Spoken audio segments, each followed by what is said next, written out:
Mooi wingerde van die Spier landgoed buite Stellenbosch gehou word.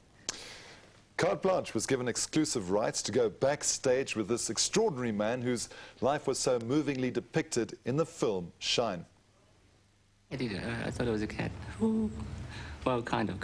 I identified with cats, but I kind of did that. I wonder what that was. His name is when you try to strike them, is that right? Actor Geoffrey Rush won several awards for his portrayal of David Helfgott, a brilliant Australian pianist whose troubled life is documented in the award-winning film Shine. David, I got to stop talking. It's a problem. No. So, David, here you are on the road. On the road again. The movie propelled David into the international limelight, and he now performs in concert halls around the world. We went backstage with David on the night of his last performance in the open-air amphitheatre at the Spier Summer Festival in the Cape. Hello. How are you? My name's Michelle. Michelle. Yes, Described as a gentle and loving eccentric, David's childlike manner soon charms everyone he meets. All who cross his path are showered with hugs and kisses. You're a big pen pincher, aren't you? Accompanied by his wife Gillian, David spends 8 months a year playing before sellout audiences in New York, London and Europe. His speech is a flow of consciousness, a private Morse code that those close to him have learned to interpret. It's all over Africa, it's all over the world, in fact. You're recording every word, every smile, every smile. We are indeed. We are indeed, and talking and smiling and talking and smiling. You're going to get off the hook, can't you?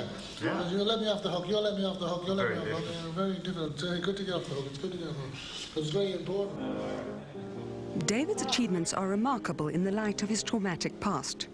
The son of Jewish immigrants from Poland, his talent was recognized from an early age.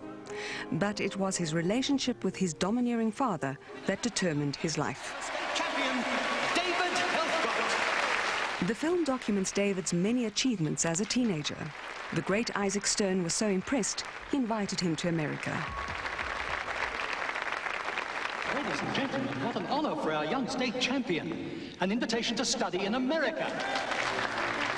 But David's father refused to let him go. What are you looking at, you fools? He's not going to America.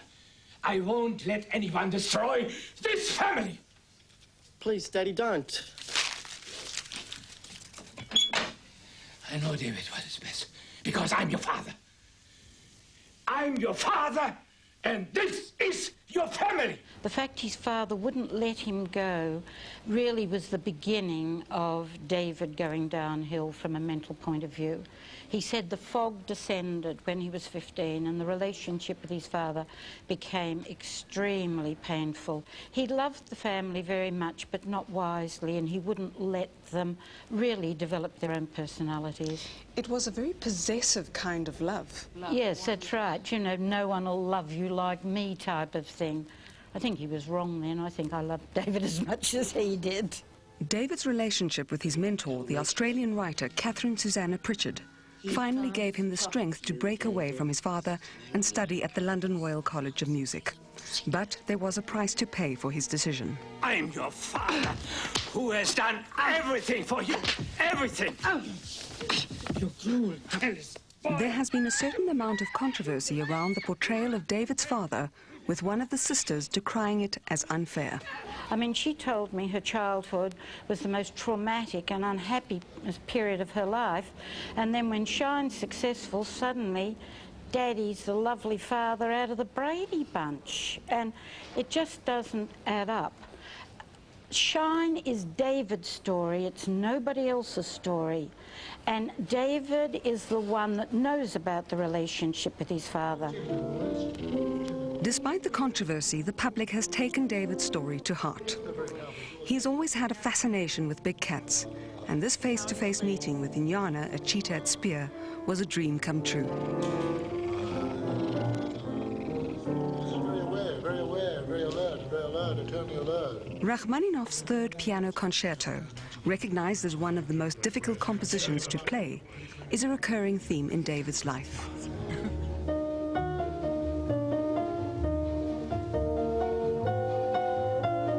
In his father's eyes, David only truly succeeded once he'd mastered this work. Whilst a student in London, his performance was described as exceptional. David's passion for Rachmaninoff is huge. He was to play this work 36 years later in Copenhagen, once again to wide acclaim. That was a very special night in David's life. He felt that the presence of his father was there, and I felt it also, and as if he knew that David had made it again. He was back there playing in one of the great concert halls of Europe, and he was pleased. And David found a great deal of comfort in this. David's comeback happened only after a long and hard-fought battle against insanity. As a student in London, his traumatic past eventually took its toll, and the emotional cracks began to show. In 1970, David suffered a complete mental breakdown.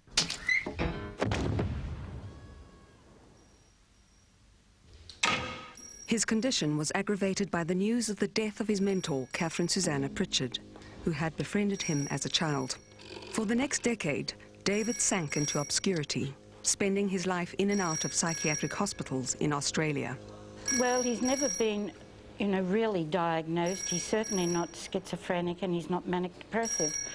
He's a beautiful psychiatrist who died at the beginning of this year.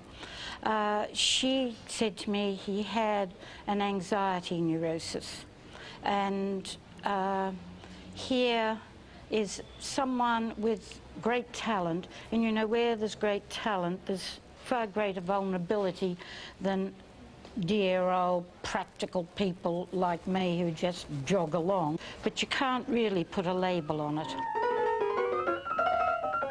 David drifted for many years, but in 1983 he was rediscovered playing in a restaurant in Perth. It was at this time that Gillian, an astrologer by profession, met him. I thought he was the most unusual, unforgettable person I'd ever come across. Incredibly warm, outgoing, obviously desperate for approval, but completely irresistible. And I just lost my heart to him on the spot, I think.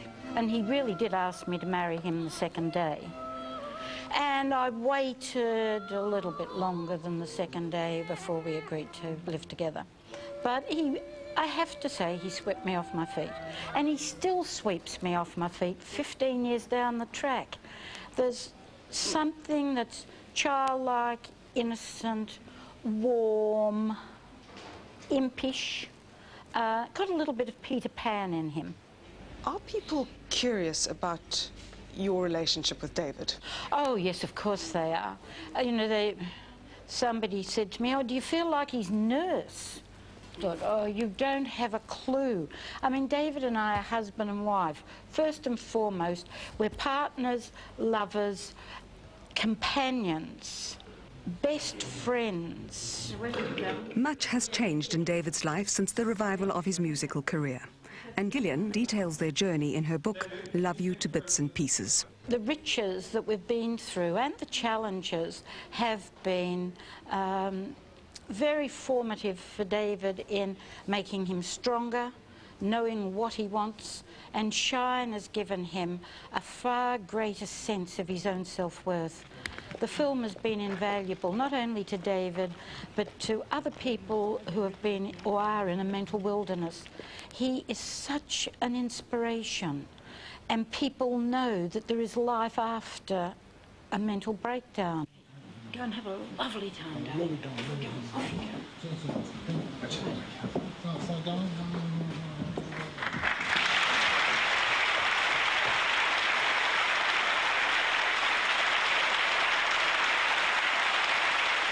There are those who feel David's attraction is not his musical ability, but the fact that he is an oddity. Nevertheless, he does bring a special humanity to his performance.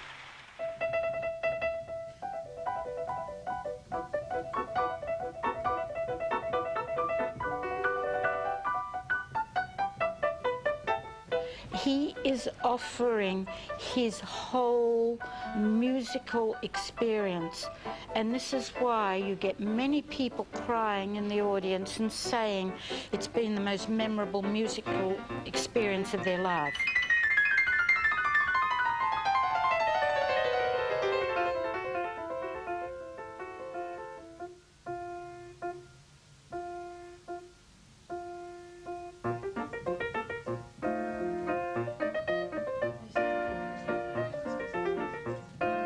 Did you enjoy tonight's show? Yes, I enjoyed tonight's show. That's... What's his name? Len and San Sebastian. You've got a remarkable memory for names. I've got a good memory. And your name is Belle Michelle. Who's that? When you play, what do you think about? Image, and flowing. Yeah. Thoughts, different thoughts. Yes, and different images. So that's what's going through your mind all the time. And social. Yes. And grateful, gratitude, great gratitude, and privilege, and so on. Nothing to lose at all. Look at your fans out there. It's an experience more than just going to a recital. Here's this extraordinarily open man without any ego, and the sense of joy that David generates at a recital, I think, is very unusual in the classical field. Oh, you're so beautiful. You're so beautiful. Yeah, you are.